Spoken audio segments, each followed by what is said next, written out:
Coming up on the Suze Orman Show, the real scoop on your investment returns. Are you getting what you think you are? Also, I decided I wanted to give it a shot and invest in the market, so I got a mortgage on my house. you had your house, you owned it outright. Why would you do that? And you asked me, can I afford it? My husband and I would love to do a cruise of Australia and New Zealand for 12 days. Does that include airfare? That does not include airfare.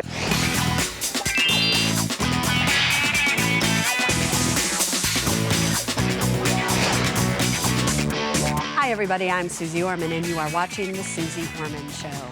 Tonight, let's start with a lesson. Let's start with how do percentages really work when you are looking at them in terms of the return on your 401k, the return on your stock portfolio, maybe even you're shopping for a financial advisor. And they're showing you over the years the actual percentage return that they have made for their clients. And I think the best way to do this is to let's play a game. Let me give you two choices and you decide which one of these two choices you really think is best for you in percentage returns. We're all gonna pretend you have $10,000 to invest right now. Feels good, doesn't it? Okay, we have $10,000 to put in some investment.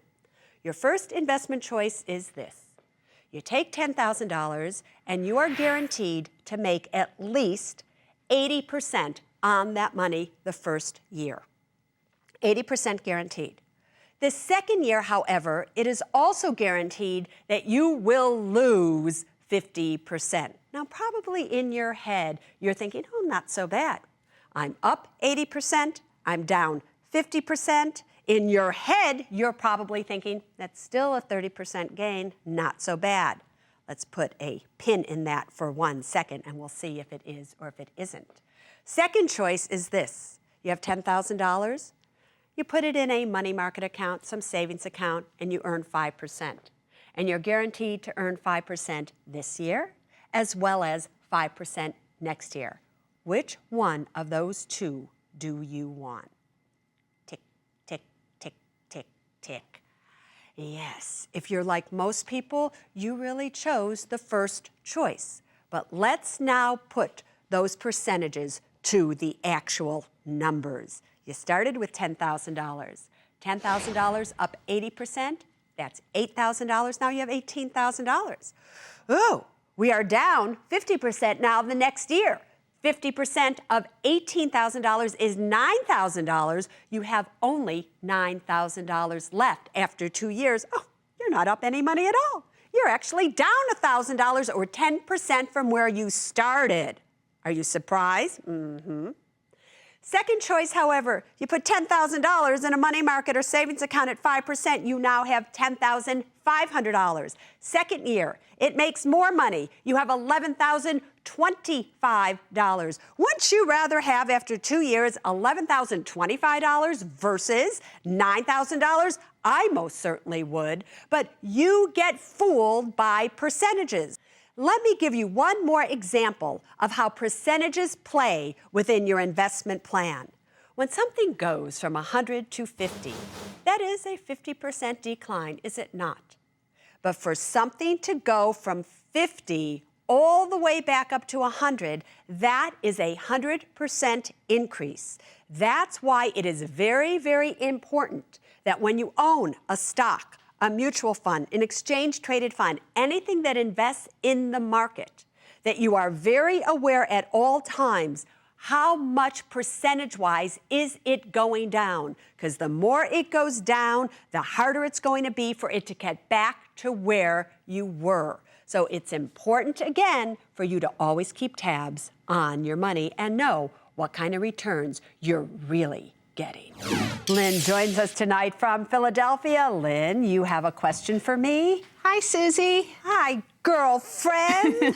How are you? I'm fabulous. Now, my producers have told me to get ready for this question, so I can't wait to hear it. Okay, Susie, I'm a single mom and I have a 15-year-old son. I have never had a career in business, but I'm so interested in the market. I love to watch CNBC. I keep up with financial markets. Wait, I just got to ask you, don't you love the Fast Money Show? Have you seen it? Oh, yeah, it's awesome. Mad Money. I love Fast Money. I love My Jim Cramer, he's terrific. We got and it. you, your show is But great. you know, okay, go on. So go on. Well, I decided I wanted to give it a shot and invest in the market. So I got a mortgage on my house. The house is 100% paid for. So this past February, I took the money. I got a $100,000 loan, 6%. It's interest only for the first 10 years. And I invested it in the market. I bought equities, I bought stocks, I bought some ETFs, and I've had a really nice gain. So I'm a little torn now. I'm a single mom with no other income, but I've had the success. So I guess my question to you, Suze, is do I continue, try to beat the market, or should I be more conservative and pay this money back? You know, you sound to me like an intelligent woman. An intelligent woman who has a 15-year-old child. You had your house, you owned it outright, you're doing everything on your own, and yet you break the number one rule, if you ask me, about money. You borrowed money from a home that is a necessity that you have to live in, to invest in the market. And while I know you've done well over this past year, what if it wasn't this year? What if you had done this in 1999 when everything was going great? And then the year 2000 happened, the year 2001 into 2002, during which time, let's just say, you got sick, you couldn't afford to work anymore. What is it that you do? Well, my background is in art, and I haven't really made as much as I'd like. I'm making more in the stock market. My concern for you is this. You now have a payment on your home that you didn't have before. You now get ill, you can't work. Let's just say that's true. Now the market goes totally against you, and you are watching your money go from, let's just say, $150,000 to $125,000 to $100,000 to $75,000, and now you've lost it all. It is possible that that can happen. So why would you do that? Here's my instructions for you. I would take the money, because you've obviously made more money now than you took out, correct? Mm-hmm. Pay back your home equity loan. Pay it off in full. This is my advice to you. Mm-hmm. You now have money that you made. Take half of it off the table, your profits. And what I would do is put that in an emergency fund, because I'm assuming since you didn't have any money, you had to take a home equity line of credit out. You didn't have any money. No, that's not true. I had good savings. All right, so fine. If you have good savings, then at least take your profits and let those ride in any way you want, because if you lose those, you haven't changed your situation at all. But if you lose the equity in your home at the same time that you start to get ill and you can't make those payments, girlfriend, now you're going to be mad at what you did with your money. You're going to wish that you weren't such a fast mover with your money. And you're going to go, what was I thinking? Am I getting through to you? Good evening, my dear Jamie. What can I do for you tonight? Good evening, Suze. Thank you so much for taking my question. I am in a serious relationship and am contemplating whether I should sell my home or keep it as a rental. I owe $270,000, and it was appraised for $380,000. I could rent it for the mortgage principal, but I would have to subsidize the taxes, insurance, upgrades, that sort of thing, and any other expenses. The mortgage principal is $1,500, and I would probably have to subsidize anywhere from $300 to $500 a month. And what could you rent it for? $1,500. $1,500. Here's the real question, and it's not a financial one. It's, do you want to be a landlord? I wouldn't mind being the landlord of one property. Are you positive? Yes. So my parents own several properties, right. and I've seen the hassle factor that they have to wrestle with. And I don't think I would mind diversifying and owning one property as a rental, but I wouldn't want to own any more than that. And if you sold this property, how much would you actually net?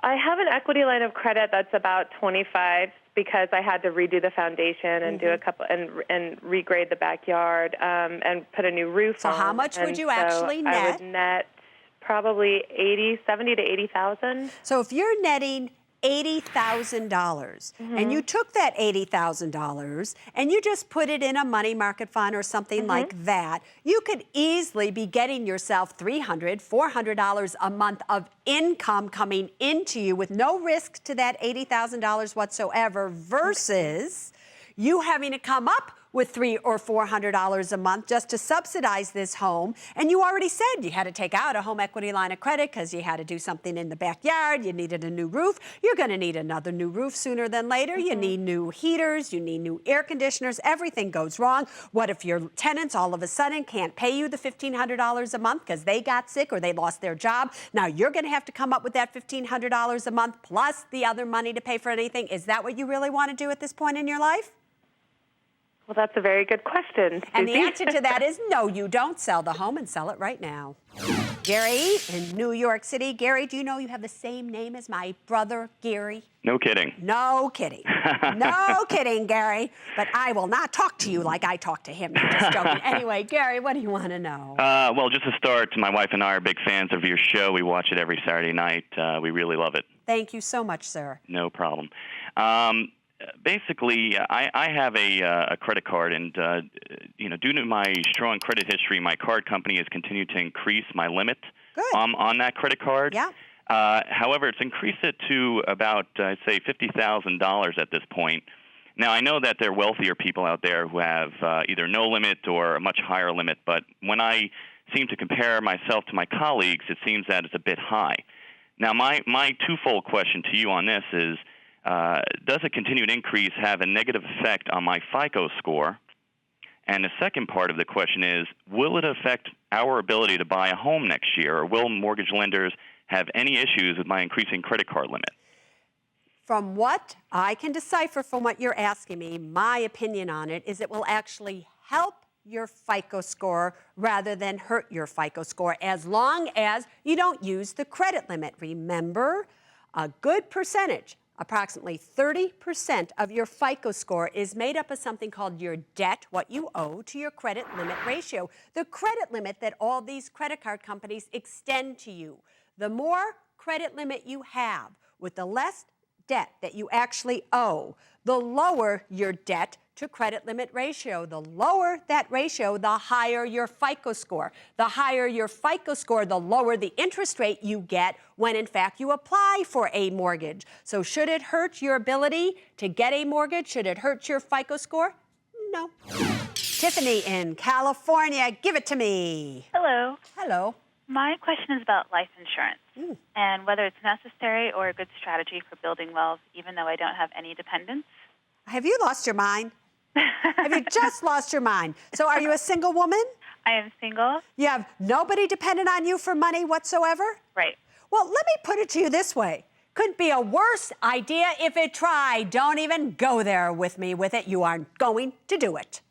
I'm trying to do the right thing and get away from this house so that it doesn't really affect us in the future. I'm already 2 months behind. This may help you be able to keep your home. And later, in wanting something, ask me, can I afford it? William, what is it that you want to buy? A used Bentley. $115,000. How much, by the way, is that car new? A little over 200,000. Oh, so this is a serious deal.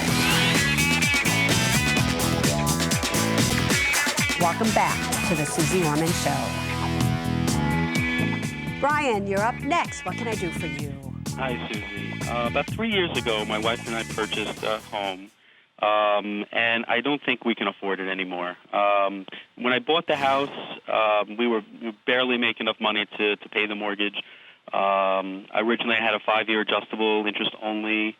I was told to refinance it to get into a fixed loan.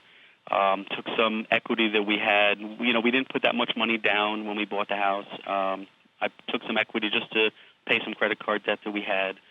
Unfortunately, I'm trying to do the right thing and get away from this house so that it doesn't really affect us in the future. I'm already 2 months behind.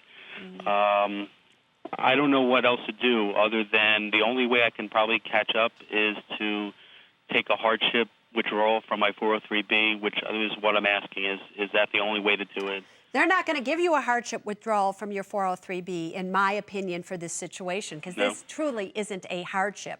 The normal definition of hardship is you are seriously ill, you can't walk, you can't do anything, but this isn't a hardship. Does your 403B allow loans? Yes, unfortunately, I have a loan that I took, a couple years ago for the down payment. On this property. Yeah. Question for you. The loan that you're repaying to the 403B, are you paying it over a 5-year amortization period? Yes. Do you know, and this may help you be able to keep your home, when you take a loan from a 401k or a 403B to use for a down payment on a home, you have the right to amortize that payback period, usually over a 15 or 20-year period of time, not just a 5-year period, as if you took a loan to pay off credit card debt. Did you know that? No. So if you were to go to your 403B company and you were to ask them that, they may say to you, oh, that is the law, that is what we can do. And if they offer that, not all companies allow that, but if your particular company offers that, that may change your payback to your 403B company tremendously, which frees up enough money to do what? Meet your mortgage payments possibly on your home. Is that possible? I can find out. Because at this point, any money that you can get, any extra money that you can get to keep your situation going is what we need to figure out here, correct? Right. All right, so that's number one. That's the first thing that you're going to try to do. Have you put the house on the market? Almost. We had someone come and look at it. I just renovated the kitchen a little bit, and we're having someone else come, and we're going to put it on the market as soon as possible. So how much do you currently, right now, owe all your mortgages, equity lines of credit, everything on this home? $535,000. And how much do you think that this house will sell for? Well, the market's so terrible. I'm hoping that much. If not, we were looking to put it on the market at $540,000, $550,000. I asked the mortgage company about a short sale, so they gave me information about that in case we don't get the full amount. All right, so you're doing everything that you need to do to get by here. The one mistake that I'm just going to tell you that you made that I don't want you to ever repeat again is this. You never take out an equity line of credit to pay off credit card debt. Remember, credit card debt is unsecured debt. If you can't pay it, they can't take anything away from you at that moment in time. Home equity line of credit, you can't make your payments, we end up in foreclosure. So you kept adding on to your mortgage debt to get rid of other debt when you would have been better off just keeping credit card debt and a lower mortgage. Carl, my man, you have a question for me. I do. How are you, Susie? Fabulous, sir, fabulous. Good.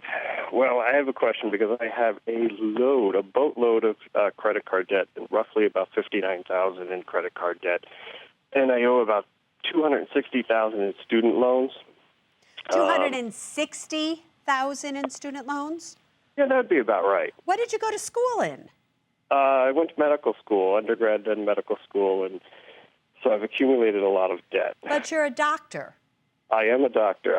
I'm about 8 months away from graduating residency, but I'm doing 3 more years of additional training and fellowship instead of going out and making some real money like some of my friends. All right. So basically what I've done because of the credit card debt, I've joined a consumer credit counseling service here in the state, and I don't know if I've done the right thing or not to help pay off my bills because I only make probably about $46,000, in training right now, in residency training. So about a couple of weeks ago, I cut up all my credit cards, and they told me it would be about 49 months to pay off my debt. Yeah. Here's the thing, is that I love CCCS, Consumer Credit Counseling Services. They're part of the National Foundation of Consumer Credit. They're accredited there. And as long as it is a good agency within that whole foundation, which means they pay your bills for you on time. You're taking classes where they're educating you on how not to make that mistake again. It is usually taking 5 years or so to get out of credit card debt when you let them take over. But if you can just keep going, if you have what it takes to memorize all the stuff of the body and to be able to be a doctor, getting yourself out of this situation is not going to be that difficult. This is not life or death. This is simply choosing to live life financially responsibly. That's it. So I think you're on your way to doing it just fine, and I wouldn't worry about it if I were you. Julie, coming to us from Illinois, you're on the Suze Orman Show. Hello, Suze. My question is, we are concerned about some tax implications on some stock options we gifted to our kids. Yes. We were hoping to have them sell some of their options to use for college tuition. And what we keep hearing is contrasting statements about the taxes that we'll have to pay, and we were hoping you could clear that part. You're talking about, if I'm correct in assuming this, the kiddie tax that the kids have to pay. So obviously you gifted them stock option years ago, and you literally put them in their names in a Uniform Gift to Minors Act account. Is that correct? That's correct, And now you're wondering, do they pay tax on it? How does this work? Julie, I have to tell you, I don't blame you for being confused, because it is confusing because the laws are changing on this all the time. Let me briefly explain to everybody what the kiddie tax was and what it is now. The kiddie tax came about to simply prevent parents who had a lot of gains and in a high tax bracket from transferring those gains in a high tax bracket to their children and letting the children take it because their kids were in a lower tax bracket. Years ago, it used to be if you did that, you put money in a Uniform Gift to Minors Act account, which is a custodial account. Under the age of 14, that was the parents' tax bracket. After the age of 14, however, if the kids sold what was in there, it was in their tax bracket. That's no longer true. Here we are in 2008. If your children now are 18 years of age or older if they're going to school, in fact, all the way up until they are 23 if they're going to school, any money that is taken out of a Uniform Gift to Minor Act account is taxed how? The first $900, tax-free. Second $900 in their tax bracket. Anything over $1,800 will be taxed how? Of course, after the deductions and everything, in the parents' tax bracket. So if your kids are now taking out a large sum of money to pay for college, you're the ones that are going to have to be paying taxes on the majority of that in your tax bracket. That is why, by the way, I'm just going to add this, it is so important that if you're saving for a college education, that 529 plans are the way to do it. Don't put money anymore in a Uniform Gift to Minors Act account because it just doesn't make any sense. But that's essentially how it works. Up next, you can't afford to miss Can I Afford It? My husband and I would love to do a cruise of Australia and New Zealand for 12 days. And you're telling me for 12 days to go to New Zealand and Australia, it's only $5,000? I don't think so. This one, I'm so on the edge here. Also, I want to get liposuction done. You got a lot of junk in your trunk like I do. You are denied, and I'm going on to the next call. I really want to buy a Bowflex treadmill. Kayak. An African safari. Peg Hoyer watch. The Velo trap on bike. 2008 Hummer H2. Are you ready? This is the Can I Afford It segment. This is where you call in. You tell me what it is that you want to buy. I ask you a few questions, and I tell you if you can afford it or not. Now, listen to me. When it comes to the calls of the Suze Orman Show, most of the time I don't know anything about them. I hear them when you're hearing them. But when it comes to the Can I Afford It segment, I have gotten a lot of financial details on these people. So I kind of already know what I'm going to tell all of them. So I want you to know there's more than what you see on your screen. Are you ready? Here we go. William, what is it that you want to buy? A used Bentley. A used Bentley, sir, of course. And it's $115,000. How much, by the way, is that car new? A little over $200,000. Oh, so this is a serious deal. Yes. This is a deal. Who's selling that used Bentley? Somebody who bought it new and can't afford it anymore? Yeah. Well, I can't say they don't afford it. They buy them, like the ones I'm looking at, only have 6,000 to 8,000 miles on them. They buy them as a status symbol, I guess, and take them out for a drive once in a while. Oh, so they buy them as a status symbol. What are you buying it for? Because I love a Bentley. For a status symbol as well. Show me the money, William.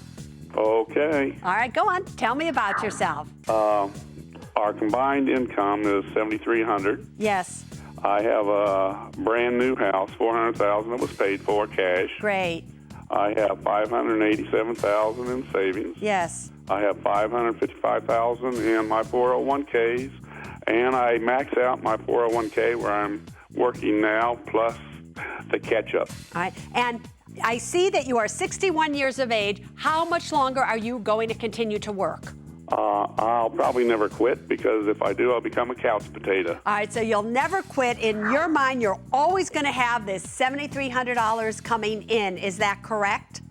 No, we will. My wife's going to retire in a year or so it'll actually drop down to probably around 65. So it will drop down to 65, and if the stock market and things start to go haywire, a lot of this money can go somewhere else. You are getting older. I'm looking at your expenses. Have you ever figured out, by the way, what your expenses will go to once you have this Bentley in terms of car insurance, the gasoline, the maintenance on it? Have you figured that into your expenses? I surely have. And you think you can afford this? I surely do. You surely do. So, William, you are going to be taking $115,000 from your savings to buy this outright. Is that correct? That's correct, but I'm not ever going to keep it forever it's a depreciating asset. So when it drops down to around $60,000 to $70,000 value, that time I'll probably sell it. You'll probably sell it.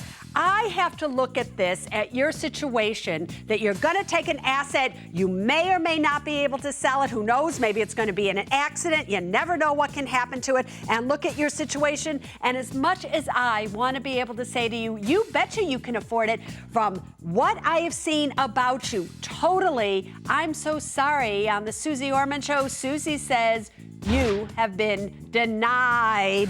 Carl, what do you want to buy? Suze, I need a pond liner. A pond liner. And it's $6,000. That I see. But what is this picture? Who's that in the picture? That's me standing in a hole. Standing in a hole. And what's supposed to be in that hole besides you? A lot of water, Suze. Well, where'd that water go? Down the drain. Why'd it go down the drain? It won't hold the water because of rock formations and soft clay. And is this something that you need? Do you get your drinking source from this? Why do you need water in this hole? Suze, it just won't look right in our front yard without that pond. Oh, so this is a landscaping issue. Yes, it is. All right, show me the money, big boy. Okay, we've got $6,750 a month combined income. Yes. $214,000 mortgage, 25 years, fixed interest at 5 1/4. We have only one loan. Other than that, $18,000 on a car at 6 3/4 interest. And then we have $30,000 in savings, and we'd like to take the $6,000 out of that savings. But if you take $6,000 or 20% of your savings to get this water in this pond and something happens, do you really think you have enough money other places to take care of yourself? Yes. In 14 months, my wife is going to get an additional $1,000 a month from her Social Security. All right, so do Suze think that you can afford a pond liner for $6,000? Come on, Suze. Yeah, how much will you pay me to say yes? All right, boyfriend. I love you forever. You've been approved. You better love me forever. Nancy, what do you want to buy? Good evening, Suze. I'm so thrilled to have the chance to talk with you. Oh, thank you. But will you even think that if I say no? Yes. All right, good. All right. Tell me, what is it that you want to buy? Well, my husband and I would love to do a cruise of Australia and New Zealand for 12 days. And you're telling me for 12 days to go to New Zealand and Australia, it's only $5,000? I don't think so. Have you really done the math? Does that include airfare? That does not include airfare. The $5,000 is for the cruise, and the airfare I'm estimating to be about $3,600. All right, but Nance, you got to ask me, can I afford $8,600? You can't ask me if you could afford $5,000 for a cruise, but that you can't get to the cruise. Do you know what I mean? Yes, I do. So that already scares me about your money. No. That already scares me. Can I afford $8,600 for a cruise? Oh, let's see. Show me the money. Okay. The money we have combined about $2,800. We own our home outright. Yeah. We have $10,000 in savings in CD. We have about $330 in retirement funds. We have no debt. And the $330,000 in retirement funds, are you currently drawing on those retirement funds in order for you to have that money every month to live on? We withdraw $1,000 a month. So you are withdrawing almost all of that money from your retirement account, the $12,000 a year, which is about 4% of the money that you have in there. Yes. And you're barely making it now, isn't that true? Not really. We're quite comfortable. You're quite comfortable. And where are you going to get this money from to buy this trip? Well, we have about $30,000 in an annuity. And so you're going to take the money out of the annuity, but when you take the money out of the annuity, you're going to have to pay taxes on that. Isn't it true? Yes, but I checked with my accountant, and if we only take out $5,000 or $6,000 a year, I take out $5,000 this year and another $5,000 next year, because we're in the low tax bracket, it will not hurt us. All right, listen.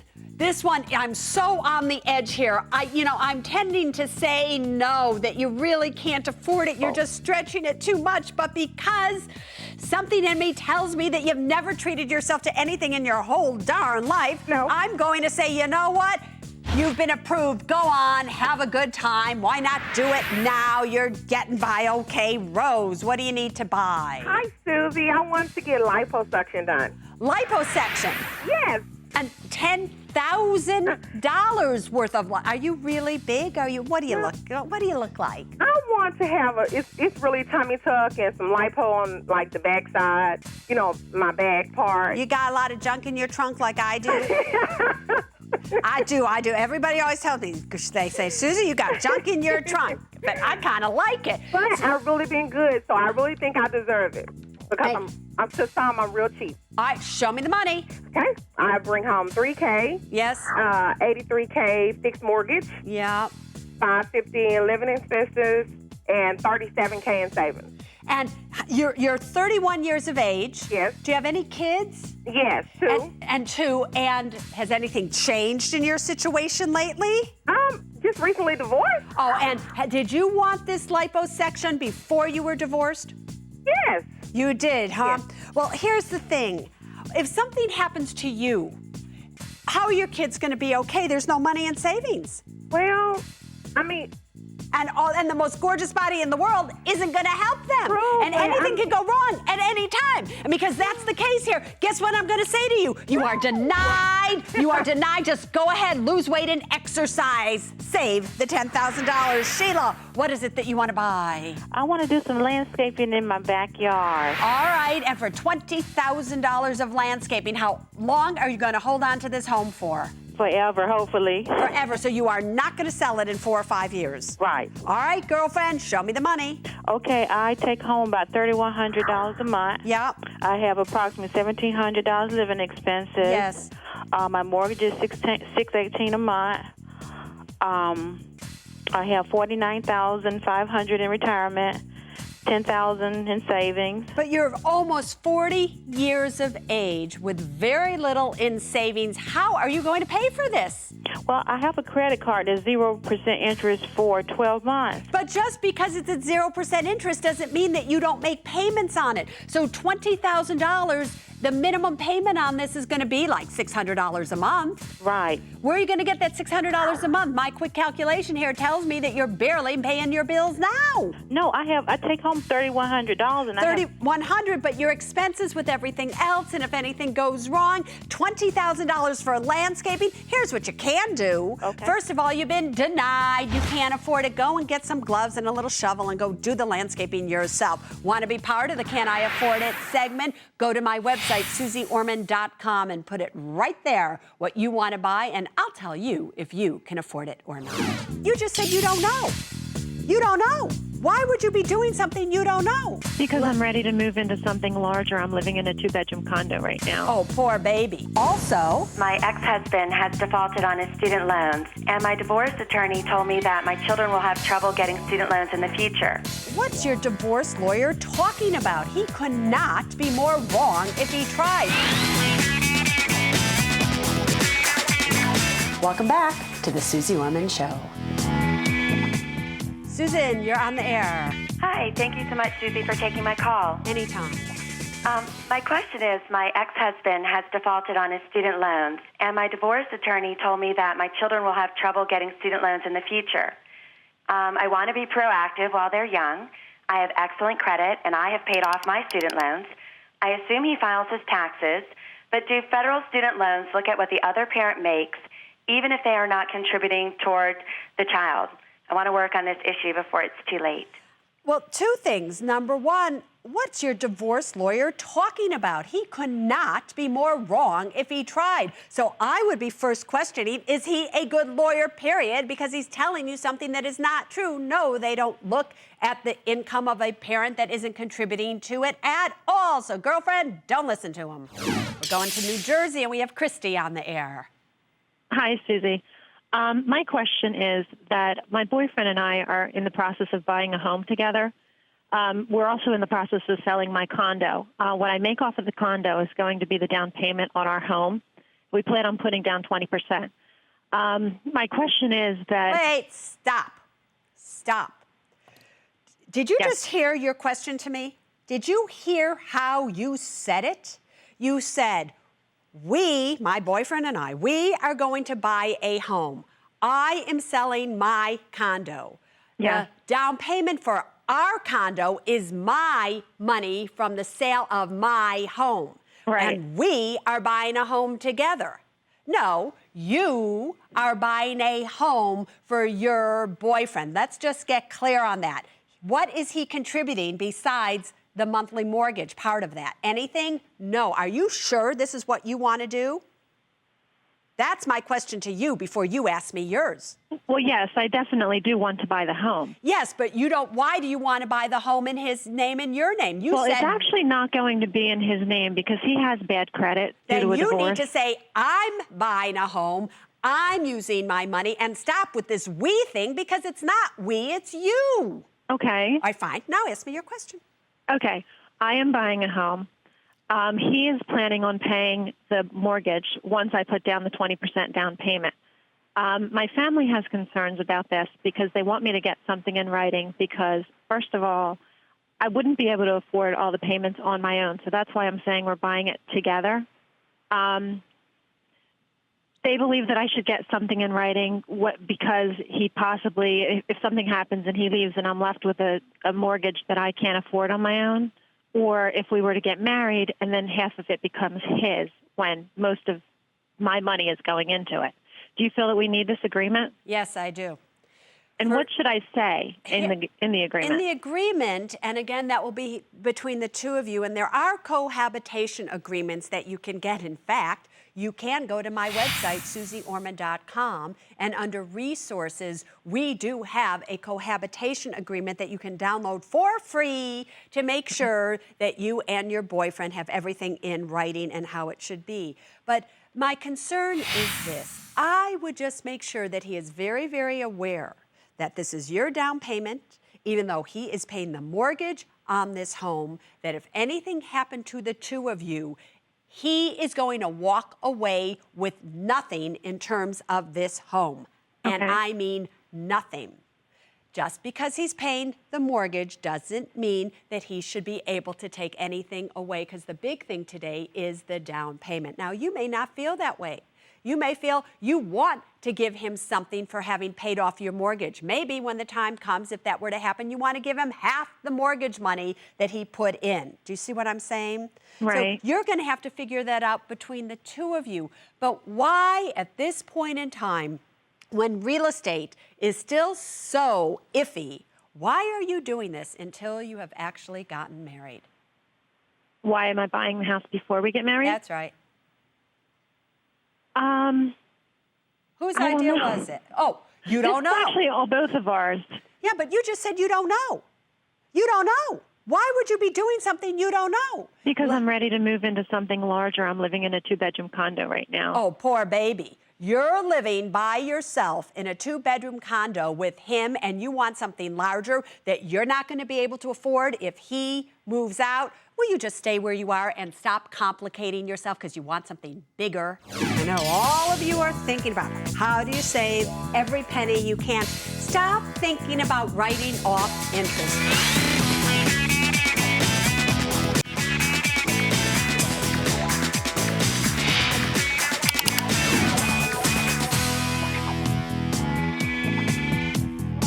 Hi, everybody. Welcome back. Email time. So, Lou, come on in here. All right. I wanted to get him in here really quickly because I think it's so funny. You know, we don't have a makeup person today funny. here on the Suze Orman Show, so Lou didn't have a chance to get makeup, which good. I think is ridiculous that you have makeup done anyway. Look, on television, you need... Henry, can you do me a favor and just zoom out there on the camera? A little more... Oh, Lou, that's you have perfect. become There, so perfect. That's egotistical. perfect. You're reminding me of somebody who used to do this. I just thought I'd tell you. But you like makeup, do you?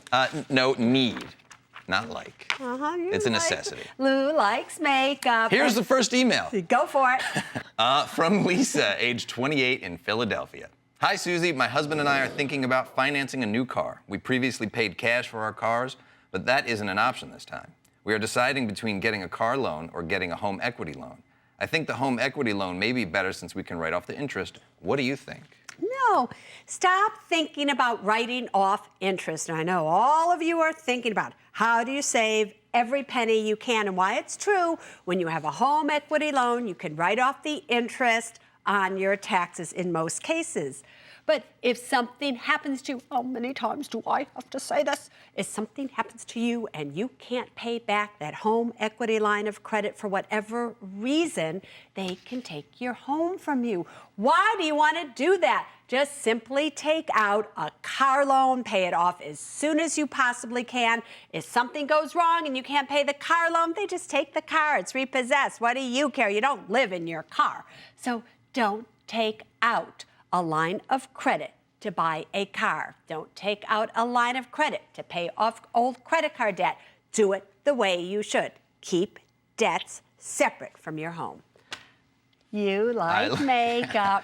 I'm not going to ask you I got why. nothing to say. I have no retort for that. Get out of here, All right, everybody. This brings us to the end of the Suze Orman Show, at least for tonight. There's next Saturday night. Come on back, because you never know what we're going to talk about that you really need to know. So until next time, there's only one thing that I want you to remember when it comes to your money, and it's this. People first, then money, then things. Now you stay